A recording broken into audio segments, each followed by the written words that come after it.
La deuxième phase de traitement des érosions et des bourbiers sur la RN2, notamment le tronçon Massa-Inga-Inoni-Falaise, s'exécute normalement. Cependant, sur le terrain, le constructeur China State Construction Energy Corporation est confronté au problème de financement pour faire avancer les travaux à terme.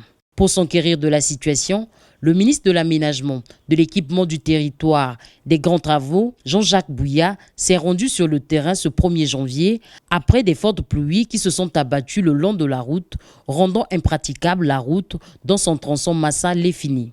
À Massa-Yanko, les travaux sont très avancés et exécutés à 3 km déjà. Pour le moment, les travaux sont au niveau de Massa et puis au niveau de Donko, du village Donko.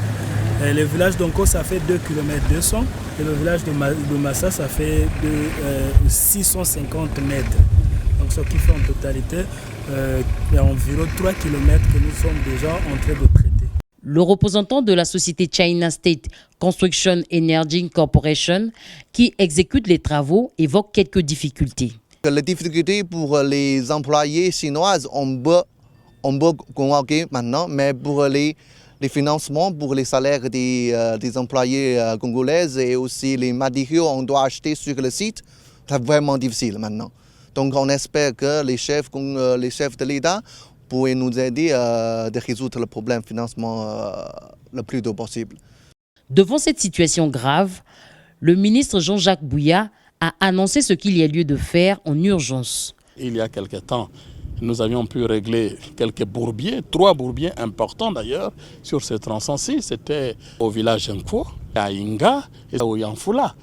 Cela a été réglé, mais les autres petits points qui étaient à l'époque, effectivement des nids de poules, sont devenus des pas d'éléphants, ils sont devenus des grands bourbiers et les véhicules ne peuvent plus passer. Donc il est urgent pour éviter que cette route se coupe complètement, elle est presque déjà coupée, qu'en urgence, effectivement, nous puissions passer à la réhabilitation, au traitement d'abord des points qui sont devenus des points bloquants pour la route et continuer le processus de réhabilitation de l'ensemble du tronçon.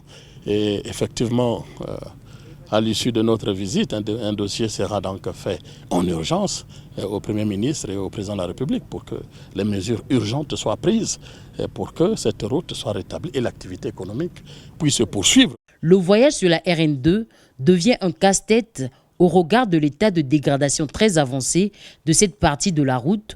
En témoigne cet usager de la route. Vous voyez la route, nous sommes là pendant 4 jours. La route vraiment très dans mon mauvais état. Nous sommes le chauffeur de ce véhicule-là. On va passer la fête ici à la fin d'année. C'est la route. Vous allez passer la fête ici? Mais voyez, vous-même, vous voyez, nous sommes là, ça fait 4 jours.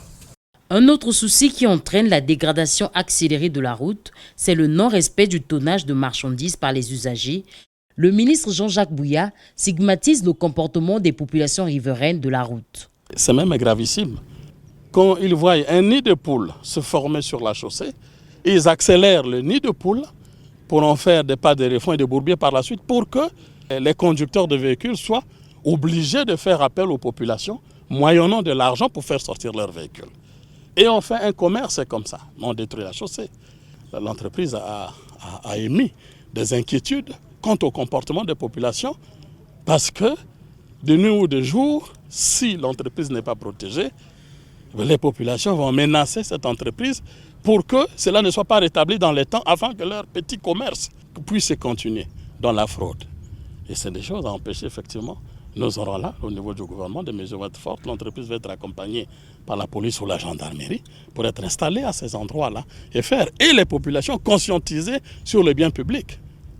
Rappelons que la deuxième phase des travaux de traitement des érosions et des bourbiers sur la RN2 a débuté en septembre 2018.